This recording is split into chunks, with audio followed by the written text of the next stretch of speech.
So today we will be discussing the Flownet and certain associated topics there, and then we will move on to the numerical portion.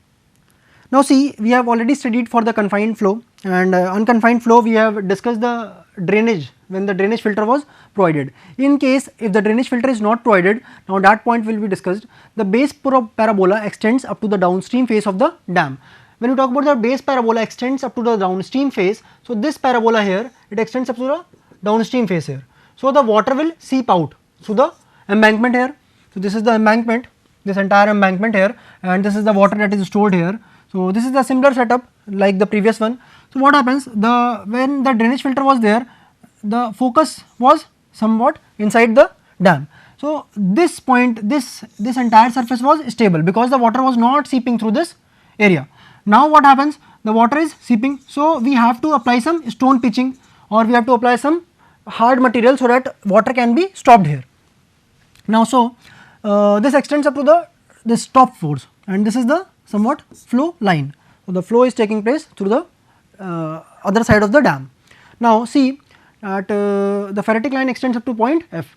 Now we will be taking two cases wherein the beta will be less than 30 degree and the beta will be between 30 and 60 degrees. So this is the angle beta that we will be taking up here.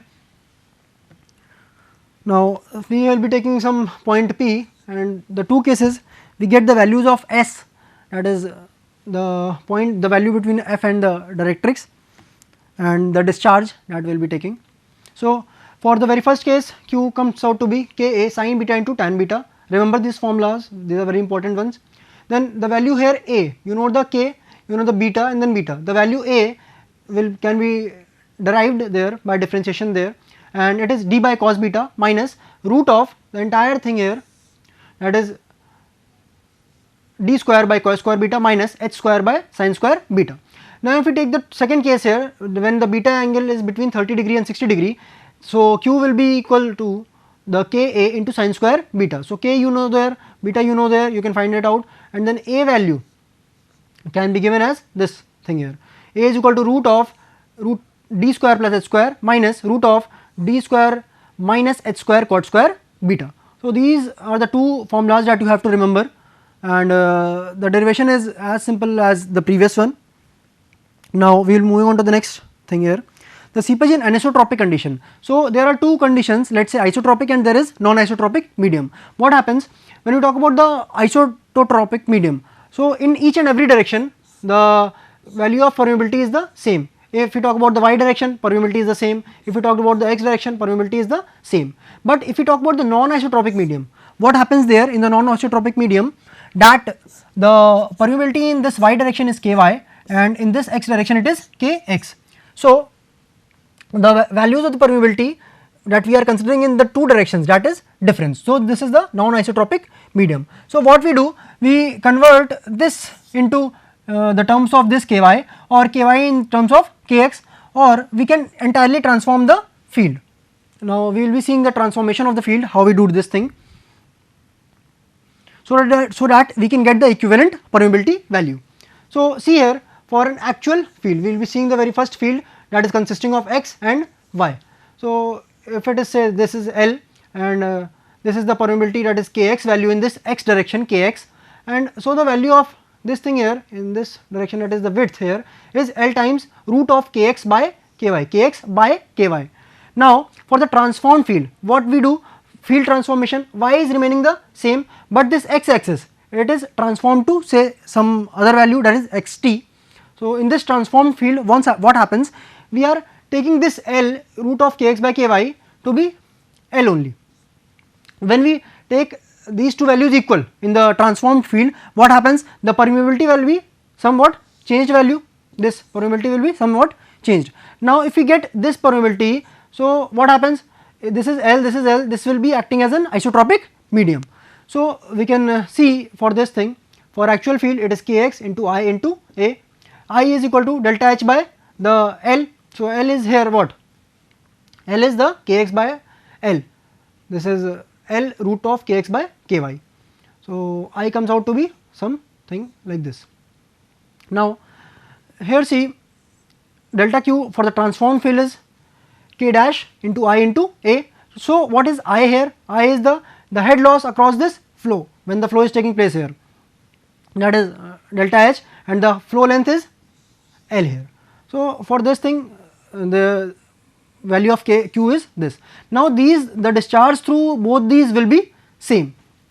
So when we equate these two equations, we get this value here, and then for the actual field, and then for the transformed field we get K dash is equal to root of Kx into Ky. When we put this value in the actual discharge equation, Q comes out to be K dash into S. So Q is equal to K dash into H into Nf by Nd, that you already know.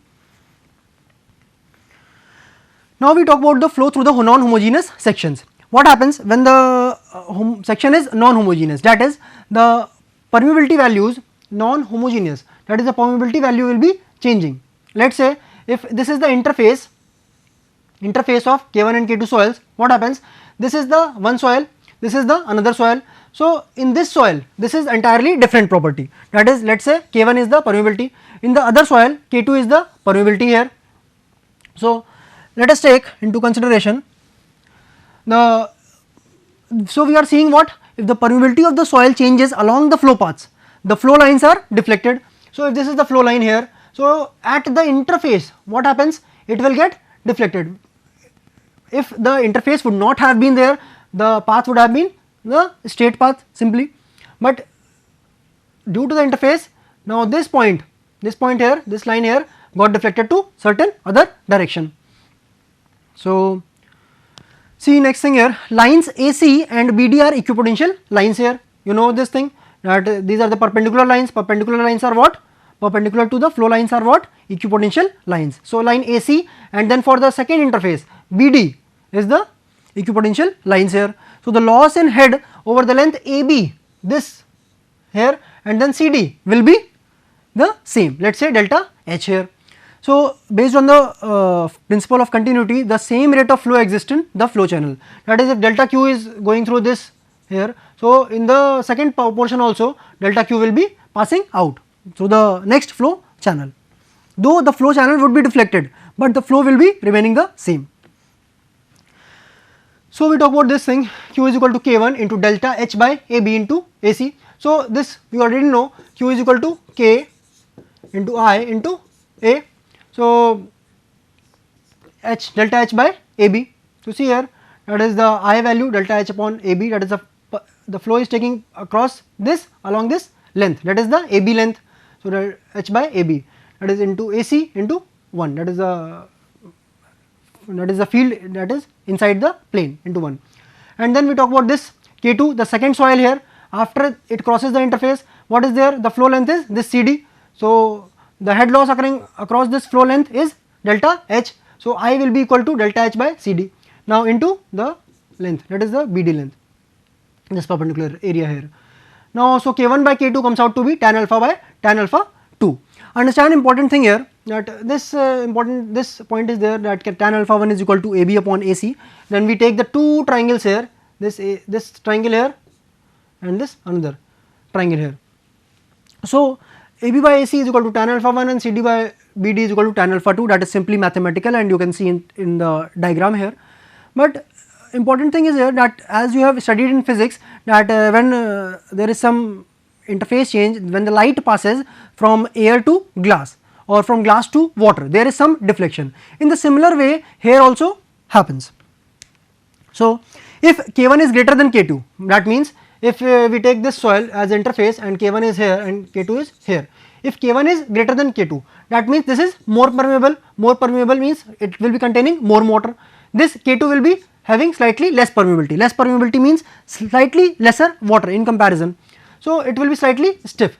So the flow lines in this type of flow will be happening what? The flow lines will be getting deflected towards the normal after the interface. Now if K1 is less than K2, what happens here? This K2 is more permeable. If K2 is more permeable, so at that point of time alpha 1 is less than alpha 2 and the flow lines get deflected away from the normal. That is almost a similar thing that we see in the glass air interface or the glass water interface in physics that we study, and the deflection of light.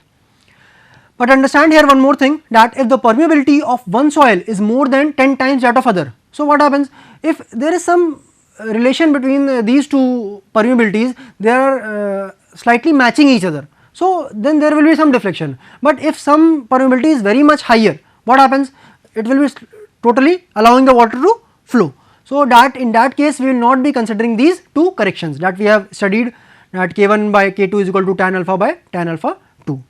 So if the permeability of one soil is more than 10 times that of other, no deflection correction is necessary. Like in the previous case we have considered K1 by K2 is equal to this by this value. So in this case we will not be considering like this one, because what happens, the interface in these cases where the permeability is very much large, in these cases the interface will act as a discharge phase or as an upstream phase. Discharge phase means what, the water is trying to flow from that phase. So if this is the interface and this, let us say K2 is very much permeable, let us say K1 and this K2 is equal to 11 times K1 value, this K2 value is. So the entire water will be flowing out from this surface, from this K2 value, because this is entirely permeable thing, or as an upstream phase as the case may be, as if it is an embankment then it can be then upstream phase. Now if we talk about the protective filter, what is there? Now understand, there is seepage that we have studied.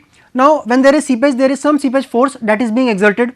Now these seepage force cause erosion. Now see the flow chart here, this cause erosion, and these erosion starts the piping process. When the piping process is not controlled, then it leads to structural collapse. So this piping failure can be reduced to a large extent by the use of the protective filters.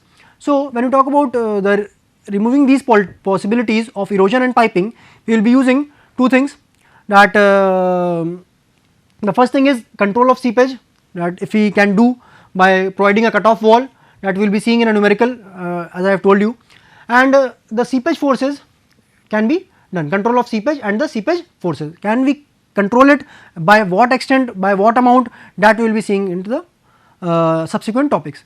Now the second point here, it is the use of protective filters. These filters prevent the erosion and reduces the uplift pressure. How this uplift pressure plays a very important role, we will be looking into this also in the subsequent slides. Now see, what is a protective filter? It consists of one or more layers of coarse grained free draining material placed over a less pervious soil. This is what, let us say this small particles are there, some larger particles are there, some more larger particles are there. So the water passes here and the water drains out through these multiple layers. So this is a type of filter, that is filtrates the entire water here. Now a filter would prevent the migration of finer particles, but without inhibiting the flow of seepage water. So there is hardly any head loss. This ensures that within the filter itself seepage forces are reduced. It should not happen with the case that if the flow is taking place, so what happens, that the seepage, the fine particles here are also washed away. So this should not be the case here. So in Terzaghi in 1922 laid down certain criteria for design of these filters, and he used the grain size, this D15 that you have studied, D10, D30, D60 in the particle size classification, it is the same thing here. So D15 of the filter upon D85 of the protective material, it should be less than 5. Now D15 by D15 ratio of the filter to the protected material should be between 4 and 20. Now this D50 to D50 ratio of the filter and the protected material should be less than 25. Now we will be seeing what are the three design criteria and how they have been designed and what do they ensure. So the very first thing here, this point, D15 filter and D85 protected material ratio should be less than 5, So this ensures that there is no significant invasion of particles from protected soil to the filter material. So some upper amount of, so if let us say if it is very much small particle, so what will happen, it will try to move into the filter material. So some upper limit is there to the grain size. It should be somewhat greater than some, say let us say 5 units or let us say 10 units. So that is some upper limit there. Now understand, if we talk about this thing, D15 filter by D15 protected material should be greater than 4. this 4 ensures that sufficient head is lost in the flow through the filters without a build-up of seepage pressure. This is very important here, without a build-up of seepage pressure, because if the seepage pressure gets developed, then it will try to take away the material with it, and that should not be the case there. So this specifies the lower limit for size of filter material. So the filter material should have a grain size between something to something. So there is one lower limit, one there is upper limit, and the other thing, that is D15 by D15 of filter to protected ratio, protected material, its ratio should not be greater than 20, should be less than 20. So this case, and this D50 by filter and D50 by protected material ratio should be less than 25. These two are the additional criteria. This one here and this one here, these are the additional design criteria. Okay.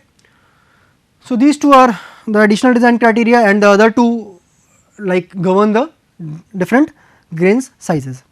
Now understand the numerical here. Now we will be seeing one or two numericals here. See that if in this figure the energy level is given, this is 10 meters of water, then this is 2 meters, then it is 0, and then this is in meters. So what happens in the figure, see that this is the water level here, this is the water level here, and the soil is present between this and this. Entire this is water here, this is also water. Now see in this point that there are different points, and you have to find out the datum head first thing, the pressure head second thing, and the total head at entry, exit, and at any point A. So A point is given here, let us say at 3. So we have considered this A point here at 3. We will be determining at different points, we will be seeing not only at the entry and exit, but we will be analyzing the entire thing here. So see the datum head, you can already see that if this is the datum, because the energy is 0 given here, so this is the energy. So if the datum head is 10 at the topmost point, at the 6 it will be 6, at the datum it will be 0. So beginning here 2 and then 6 and then 10. So datum head is very easy, you know the datum, then you will simply find out the different values. Now if you talk about the pressure head, what happens if you, for pressure head what you will do, you will apply a simply piezometer here. So there will be no rise here, because the water level is at this surface only, and this point also, here also if you apply the piezometer here, what, there will be no rise in water. So we can easily say that the pressure head at this point will be 0, and at 0 this datum value will be also 0. So the total head comes out to be, datum head plus pressure head is equal to the total head. So it comes out to be 10 and 6. So understand here that this entire thing is water. So if the water flows from this to this point, there will be no loss in head. So if there is no loss in head from moving from 10 to 6, what happens, the total head remains the same. So if this is 6 and this is 10, what happens, that if you add this and this, you come out to be value this. So this can be 4, written as 4. Now if we talk about, let us say this point, what will be the, if we add these two, we get it as 0. Now this entire thing is water. If we move from this to this point, what happens, there is no loss in head. When there is no loss in head, it can also be, the total head will remain the same here also, it will be 0. Now so if we talk about this point, what will be there, 2 plus certain thing here is equal to this. So it will come out to be minus 2 here. So see in this that when you talk about the third point, that is in between, this soil material will be resisting some flow of water, this soil will be resisting some flow of water. And what will be the flow? See if in the entire 10 meters in this 6 to 4, so in this 4 meters of soil, what happens, in this 4 meters of soil, what happens, there is a loss of 10 meters. How? See this, when you talk about this 6 and this 2, the head loss is what, difference of 10 minus 0, this is 10 minus 0 here. So the head loss is what, in 4 meters it is 10 meters head loss. So in 1 meter length, what will be the head loss, it will be 10 by 4, that is equal to 2.5 meter. And if you talk about going from 6 to 3 or 0 to 3, what happens? It will be equal to 7.5 meters. For 3 meters flow, it will be 7.5 meters. So, the values here, if you write down, it will be pressure was 0 here, it was 0 here, it was 10 here, it was again 0, then no head loss was there, and then again it was 0.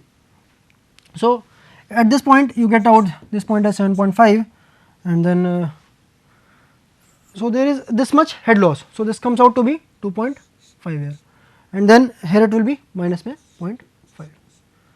So, next moving on to the next thing here. Next numerical, a concrete dam of 17.5 meter base width retains 5 meter of water. A sheet pile cutoff is provided at the upstream end of the base and the dam up to a depth of 8 meters. So, what is the upstream we will be seeing? So, see this in the diagram here, this is the embankment, this is the providing some resistance to the flow and storing the water in the backside. So, here a sheet pile cutoff is provided at the upstream end of the base. So, this is the sheet pile cutoff. Now, see what happens, the flow could have taken place from this to this end, but this sheet pile is slightly increasing the distance of this flow line. So, the very first flow line which is coming, this is from this end, it is not crossing the flow line from the very much down here. So, this is very important point. See next thing here, that the base of the dam is 1.5 meters below the ground surface. Okay, base of the dam is 1.5 meters below the ground surface. So, what is the distance here? It is 1.5 meter. The base of the dam is 1.5 meters below the ground surface. This is the ground surface here. So, the base of the dam is 1.5 meters here, and the pervious foundation extends to a depth of 14 meters, below which it is an impervious stratum. Now, we have to compute the seepage flow below the dam per meter length of the dam for the flow net as shown in the figure, because the diagram is given to us. Now, the coefficient of permeability value is 2 into 10 to the power minus 3 centimeters per second, and we have to also calculate the uplift pressure along the base of the dam. So, see here, this is the figure.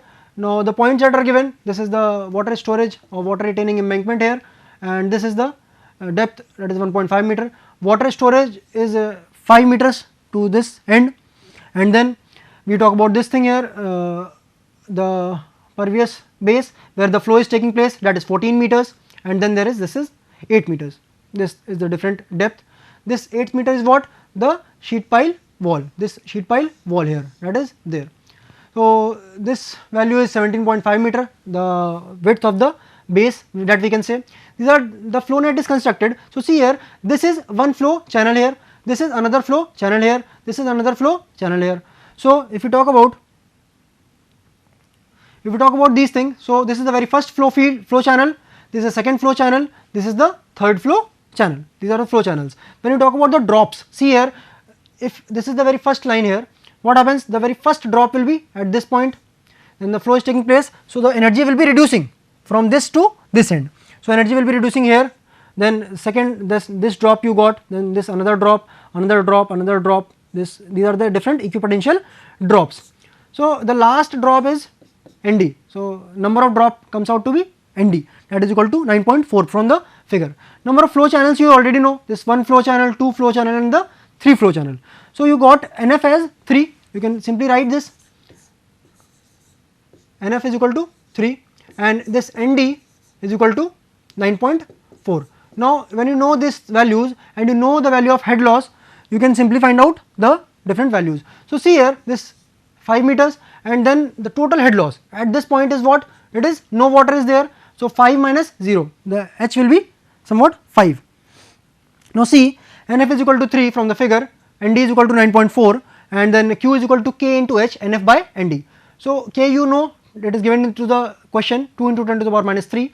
H is equal to 5 meters because the upstream level was 5 and the other was 0. So, 5 minus 0, 500 centimeters, then 3 by 9.4, NF by ND. So, Q comes out to be this value. So, the first part is over here.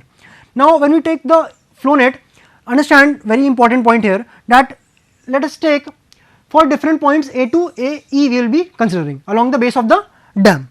So, these are the different points here, this A point, B point, C, D and E point. So, this is the end and this is the end here. See here, it is very important. Now, if you talk about the point B, So, when we talk about this point B, here, what is there? Some 5 drop have been taking place out of 9.4, total drop is 9.4 here, and the 5 drops have taken place. So, when you talk about this thing, so 5 drops out of 9.4, so total head at B will be equal to what? The 5 meters head was initially there minus what? 5 by 9.4, that is the number of drops per unit drop type, and then into 5 meters. So, that comes out to be 2.34 meters. And now for pressure head, you already know that total head is equal to what? The datum head plus the pressure head. So, for pressure head you will be calculating what? Total head minus datum head. So, datum head, that is the elevation head, that is the same. So, the values here will be total head, you know that you have calculated 2.34 here, and the elevation head comes out to be minus 1.5, that you have seen in the previous diagram. Now, uplift pressure at B is equal to the pressure, what you have seen in the application of the flow net, that the pressure head will be taken at this point B. So, it comes out to be 3.84 into gamma W. So, that is equal to 7.6 kilonewton per meter square. So, we have calculated this for a point B. Now, there are 5 points there. So, you know the different points, we have calculated this point here. So, number of drops you can count out, that is like we have calculated this thing here.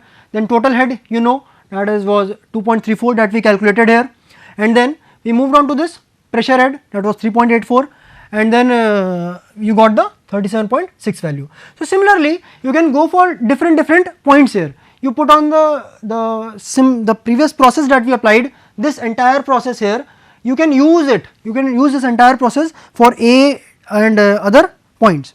So, the different values comes out 14.2, 32.5, 27.3 and 22.1.